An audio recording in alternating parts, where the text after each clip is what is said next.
भगवान ने सभा में अपना जब विराट स्वरूप दिखाया, उसके बाद भी अर्जुन को, दुर्योधन को समझ नहीं आया।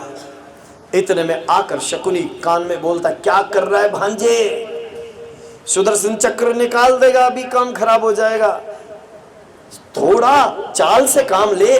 बोला अच्छा अच्छा समझ गया समझ गया। फिर दुर्योधन बोला कि आओ आओ आओ, छोड़ो सब, ठीक है गलती हो गई मुझसे, बांधने का मैं प्रयास कर रहा हूँ आपको, आप तो 3 लोग के स्वामी, आओ हमारे यहाँ भोजन करो।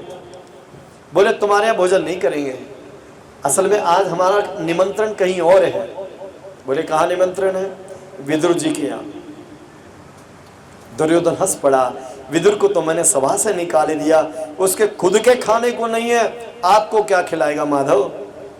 ठाकुर जी ने बोला वो मुझे नहीं पता, मेरे पास संदेशा आ चुका है।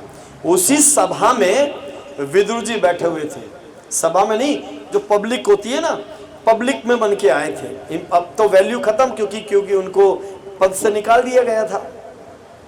विदुर जी ने जैसे ही सुना ठाकुर जी ने मेरा नाम लिया, भैया उनके कान खड़े, तुरंत दौड़े घर की तरफ दौड़े और जाके अपनी पत्नी को बोले, अरे भगवान आज तो बड़ा चमत्कार हो गया, आज 3 लोक के स्वामी ने, कृष्ण ने, राजा द्वारिकाधीश ने आज भरी सभा में मुझे बड़ा सम्मान दिया, मेरा नाम लिया है। दुर्योधन ने कहा आओ मेरा मेवा खाओ, उन्होंने कहा नहीं, मैं तो जाऊंगा तो विदुर के पास जाऊंगा, तो जल्दी से कुछ अच्छा से बना ले, आज 3 लोक के स्वामी हमारे यहाँ भोग लगाने आएंगे। तो विदुरानी जो है बोली हाँ हाँ हाँ ठीक है, जाओ तुम बाजार से सामान लेके आओ। ये सामान ले गए, इतने में ये स्नान के लिए दौड़ पड़ी, स्नान के लिए दौड़ी कि चलो स्नान कर लेती हूँ जल्दी से। इतने में मेरे भगवान को इंतजार नहीं होता साहब, क्योंकि भगवान ही एकमात्र ऐसे हैं जो इंतजार नहीं करते, बाकी दुनिया में तुम और हम इंतजार कर लेते हैं। जैसे भगवान जब प्राण लेने आते हैं इंतजार करते हैं कि रुक जा थोड़ी देर, बेटा आ रहा होगा, डॉक्टर आ रहा होगा, दवाई का असर हो रहा हो, बिल्कुल नहीं इंतजार करता, आए और लेके जाएंगे। तो विदुरानी के पास भगवान पहुंच गए, तुरंत दरवाजा खटखटा दिया। इतने में विदुरानी तो नहा रही थी, आवाज आई काकी द्वार खोलो, बहुत तेज भूख लगी। अब विदुरानी ने जैसे ही कृष्ण का आवाज सुनी, कृष्ण की आवाज सुनते सुधबुध खो गई, जल्दी से अपने गीले बदन पर ही ऐसे ही साड़ी लपेट ली उल्टी सीधी और जाके भगवान का दरवाजा खोल दिया। और जैसे ही द्वारकाधीश का द्वार खोला, समझ आ रही है मैंने क्या कहा? द्वारकाधीश, कहीं द्वारका गुजरात में द्वारका में ही नहीं, वो हर द्वार पर है और वो एनीवेयर विंडो है। भगवान एनीवेयर विंडो है। बस जैसे तुम बोलते हो राम, तो समझ लो यहाँ खड़ा है, यहाँ खड़ा है वो। अगर तुमने कहा कृष्ण, तो खड़ा है यहाँ, एनीवेयर विंडो से वो प्रकट है। भगवान हर जगह हर कण में स्थित है, ऐसा भाव समझो। मेरी काकी ने जैसे ही द्वार खोला, सामने देखा तो कृष्ण, और कृष्ण ने देखा ले काकी गीले वस्त्रों में आ गई, कुछ तो सोचती। भगवान ने अपना पीतंबर उठाया और ऐसे करके काकी के ऊपर डाल दिया और काकी से बोली काकी बहुत तेज भूख लगी, बहुत तेज भूख लगी, खाना खिलाओ मेरे को, खाना खाना, मेरे को खाना खाना, मेरे को भोजन चाहिए। अंदर काकी बोली हाँ हाँ चलो आओ ना, आओ माधव आओ, मैं तुम्हें पवाऊंगी भोजन, मैं बहुत, क्योंकि प्यार दे रहे हैं तो प्यार ही मिलेगा ना। तो जल्दी से एक चौकी ले, चौकी साफ करे, इस पे बैठो, इस पे। जैसे ही भगवान बैठने को होए, अरे रुक रुक रुक रुक, ये अच्छी नहीं है, दूसरी चौकी देती हूँ। तब दूसरी चौकी पे अपने पल्लू से साफ करे। भगवान क्या ठीक है काकी बैठ जाता हूँ। जैसे ही बैठने को, रुक रुक रुक, ये भी अच्छी नहीं है। ऐसे करते करते दिमाग खराब हो गया। पता नहीं कितनी चौकी थी घर में, क्योंकि चौकी ही होती थी पहले बैठाने के लिए, पूजन के लिए भी चौकी का इस्तेमाल। भगवान बैठते बैठते थक गए, तो एक लास्ट में अंतिम चौकी मेरी विदुरानी ने उसको साफ कर तो दिया, लेकिन उल्टी धर दी। भगवान को बोली बैठ जा। भगवान उल्टी चौकी पे ही बैठ गए कि कोई नहीं, कहीं तो बैठने को दिया। इसका मतलब यह है ईश्वर आपके साथ डिमांडिंग नहीं है। ईश्वर आपके साथ डिमांडिंग नहीं है कि मुझे ये ही चाहिए। अगर भगवान को कुछ चाहिए तो मन, क्या चाहिए? तोरा मन दर्पण कहला, मन ही तो दर्पण है सब। वो चाहते हैं इसमें तू मेरी झलक देख। विदुरानी उल्टे पटरे पे बैठा दिया। अब कह रही हाँ अभी देखती हूँ क्या पड़ा है। बस देखा थोड़े से केले पड़े थे, लाई केले, अरे ले केले मैं माधव तुझे अपने हाथ से खिलाऊंगी केशव। और केला छीला, केला छीलने के बाद जो गूदा था, जो हम केला खाते हैं, बापू कृष्ण को देना था, कृष्ण को देने के बदले बापू टोकरी में डाल दियो और कृष्ण के हाथ में छिलके पवा दिए। भगवान कह रहे प्यार में भैया छिलके भी खाने पड़ेंगे, उस बार झूठे बेर खाए थे, आज छिलके खाएंगे, कोई दिक्कत नहीं।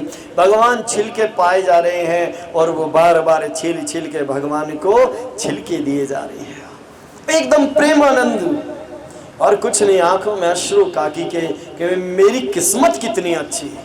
अगर किसी साधु को खिलाने का मौका मिल जाए, किसी संत को खिलाने का मौका मिल जाए, किसी संत को वस्त्र देने का मौका मिल जाए, समझना तुम पर भगवान की कृपा है। ना तो कौन किसे दे रहा है भैया, और वो स्वीकार कर ले तब। यहां तो एक छिलके दिए, वो छिलके स्वीकार कर लिए। काकी बड़े प्रेम से पवा रही है। इतने में दरवाजा खोलने के लिए अंबार से फिर कुंडी खटखटी। क्या, अरे खोल विदुरानी, कहाँ चली गई? विदुर जी बाजार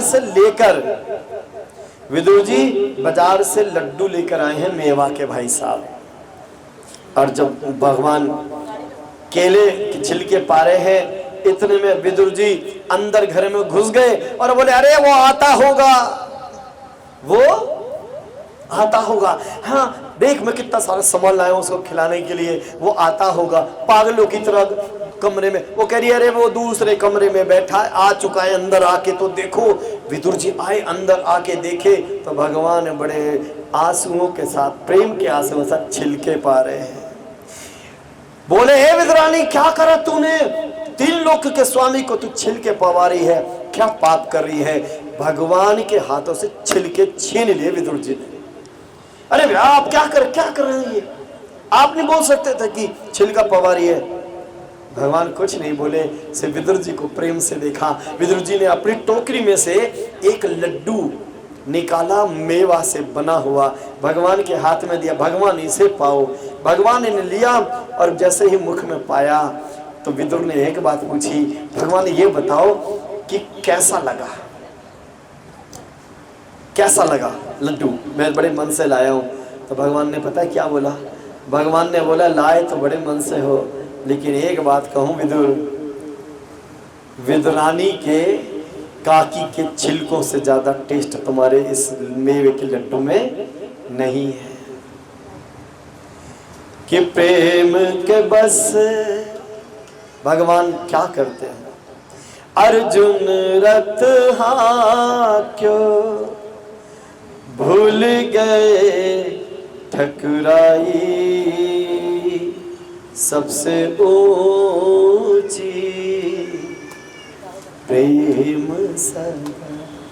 दुर्योधन का मेवा त्याग्यो, दुर्योधन का मेवा त्याग्यो, साग विदुर घर खाई, सबसे ऊंची प्रेम सगाई। ये कथा क्या बताती है?